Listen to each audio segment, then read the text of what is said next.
Yo, Elliot.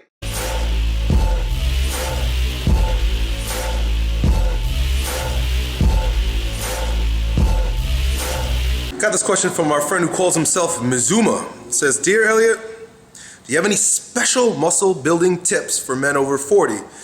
Some experience you may have had with your clients. Well, I'll tell you what. Yeah, I've had lots of experience with clients that are in their 50s and older. And I'm beginning to experience that myself. I'll be 35 this year, and I never thought I'd say it, but I'm feeling the effects of age. You know, it's inevitable. I know a lot of you guys that watch these videos, you're 17, 16, 14 years old, and it's like, I'll never fucking get old. Well, I felt the same way for a very long time. And of course, youth is a state of mind, but your mind is a byproduct of your body. Your mind and your body is one. So as your body becomes aged, as time withers the strength of your physiology and your musculoskeletal system, also your mind tends to change. And then it's, of course, it's a chicken or an egg. Is it because of the stories I tell myself about age, or is it because my body's actually getting older? So we've got to approach this situation of getting older and athleticism from a two-pronged approach. The very first is, of course, energetically, your mind. What kind of story are you telling yourself? And the most resourceful stories that I've begun to tell myself and that I see the older men that I've trained tell themselves is that I'm not necessarily getting older and that means that I lack vitality.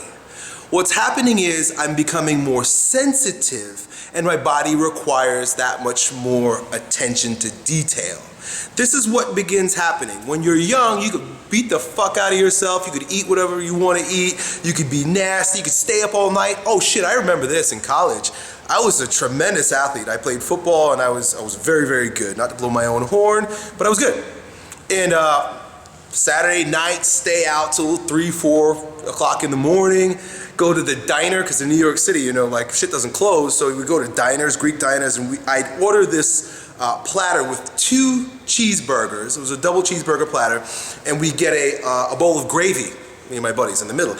And we would dip the cheeseburgers in gravy and eat it. And mind you, we're hammered because we spent all night drinking at bars. And then Sunday, we'd have football practice, and it'd be like, well, fuck it, I'm tired, hungover, and just ate 6 pounds of beef, and we just go beat the shit out of each other, sleep that night, go to school, practice the next day, and play a week later.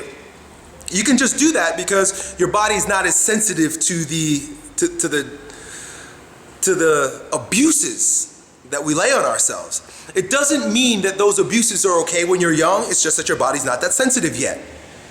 You're full of vitality, you've got a lot more vigor when you're 17 years old as opposed to when you're 35, 40, 55 years old. The vigor just isn't there. So you've got to be a lot more attentive. You've got to pay attention more.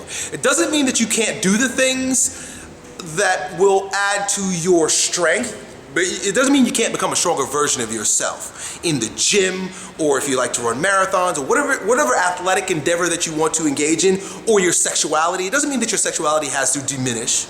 It doesn't mean that your vitality has to diminish. It means you got to make better choices because your body's that much more sensitive as you get older.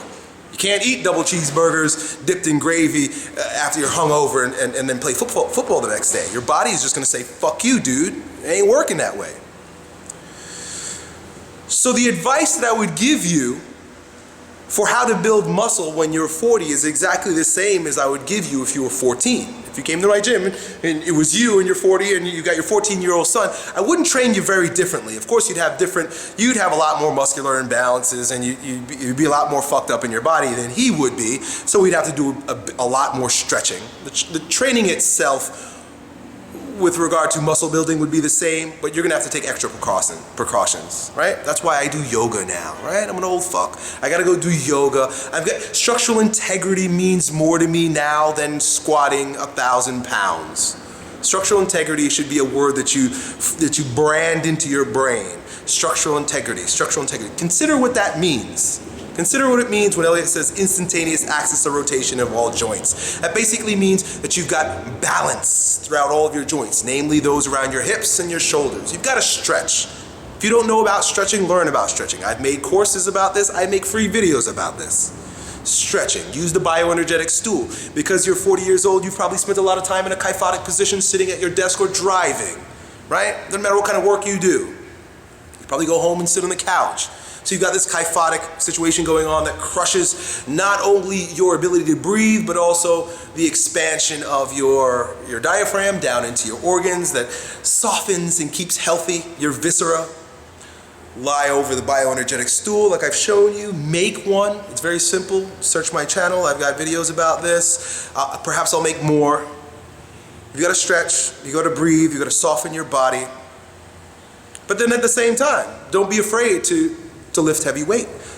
Because if you're taking your time to build structural integrity, you're keeping your nutrition set not in a way that allows you to have six-pack abs and you've got to be shredded and ripped when you're 40, but so that there's very low inflammation in your viscera. You want to eat foods that don't piss your body off. Do you see? So if you have indigestion and diarrhea, you're fucking up, right? You're fucked. Don't worry about six-pack abs. If you've got indigestions and you got to take pills, right? You got to take Prilosec so the food doesn't come up out of your throat and you burn, like all the acid burns your goddamn throat, and you're constipated for days at a time, right? Don't worry about six-pack abs then. Consider the health of your physiology. Eat foods that your body agrees with. And I can tell you one thing, that the list of foods that your body will agree with goes down to a very minimal amount as you get older. I can probably eat about a third of the foods that I used to be able to eat even 2 years ago. It's happening rapidly. And I'm having to be very, very mindful, not only of the amount of calories that I eat, because even that goes down, you can't eat as much food, but the quality of it. I can't eat foods that are rich. Like I can't eat that much red meat and fatty meat. Like I used to eat ribeyes only. I can't do that anymore. My body's like, fuck you, dude. It don't feel right. Be sensitive, become sensitive. Your physiology is becoming sensitive, but you too have to become sensitive to the language that your physiology is using to tell you what's going on. These are all the things that you're gonna have to consider as you get older. So rep set parameters, if you're trying to bodybuild and you're trying to lift heavy weights, exactly the same, dude. Just know that you're also going to have to stretch. I would invite you, if you could afford it and you have the time, get massage, right? Because the tissue is not going to react or respond as quickly as it did when you were young, depending on how well you took care of yourself. Drink lots of water. One of the things that happens as we degenerate in our age is that the process is sped up by our chronic dehydration. Most people are so chronically dehydrated that the discs in their vertebrae, all these guys with back pain and fucked up vertebrae, you know what the problem is? That their discs have become dehydrated till they crumble down into nothing and their bones are sitting on bones. You know when they say degenerative disc disease? Degenerative disc disease is dehydration. You have no discs there. That's why they degenerate. You have no buoyancy in your discs. That's why they degenerate. Drink water. You got to drink more water. I can tell you for sure, alcohol has 10 times the effect that it did when you were younger. Boy, I have a couple of beers and I'm like, I used to be excited and want to go talk to chicks when I was, in high school and college or so on and so forth. Now, I just want to go to sleep. I can't, if I ever stay up past midnight, I'm screwed. You got to get to bed earlier. That's another thing. You've got to restructure your life. That's basically what I'm getting at, but I'm trying to give you some specific things that I've learned myself and that I've watched in other men. You've got to treat yourself with more respect as you get older. That's really what it is. You've got to get more sleep. You've got to reduce the amount of toxic overload from crappy food that you ingest, not because it's the right thing to do, not because of some superficial goal you're trying to reach, but because you just want to feel good, right? You just want to be energetic again, right? You want to be able to get your dick hard without taking a blue pill. You want to be able to chase your grandkids. You want to be able, my dad is one of the greatest examples of a man who my dad's 63 and he can fuck shit up. He just fixed the roof on his house. I think he's nuts, of course, but he just fixed the roof on his house, and in order to do that, he had to carry pallets. He physically carried pallets up ladders by himself with like, I think they were like 130 pounds of slates, right? Whatever they put on the roof. And he carried it in one hand and brought it up to the roof, dumped it. I think he took up like 30 of them. He'll correct me when I see him on Saturday. He'd be like, no, I did about 70 of them. Carried them all up. You'd wonder like, where's your strong son, Elliot? He didn't even tell me. The next day we got there, we're like, whoa, Dad, what are you doing up there? He's like, oh yeah, I bought all these pallets up there. You want to be able to do that. You want to be 63 years old. Now he's a man that takes good care of himself, right? It's almost neurotic about getting to bed on time. He uses supplements, health building supplements like Living Fuel that you know I've been using for years. I even give my children. He only eats. He's almost annoying with how neurotic he is about the food he eats. He only eats the highest quality of foods. Can't overeat. Doesn't stress himself out about anything. Here's another thing: when you're young and you're in full warrior mode and you've got that sword in your hand and you're slaying dragons as you should be. Look, if you haven't slayed your dragons at this point, you're 40 years old and you haven't slayed the right dragons yet, you're gonna live the rest of your life in a constant state of sympathetic overload, stressed out, trying to slay dragons that no longer exist. The only dragons left are the dragons inside us at that point, right? You've made your way in the world, you probably have children already, you might even have grandchildren. What are you gonna do? What do you gotta prove anymore?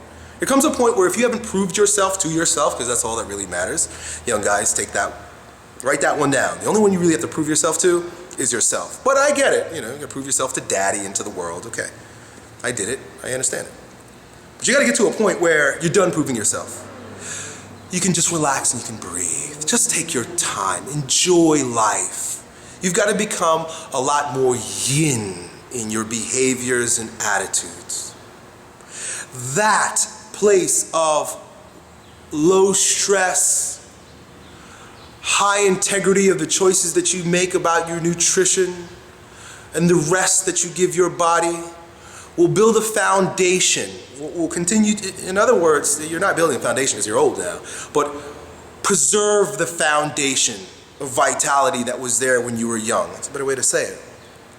That allows you to continue to do a select amount of physical activities that you deem important to you and your self-development.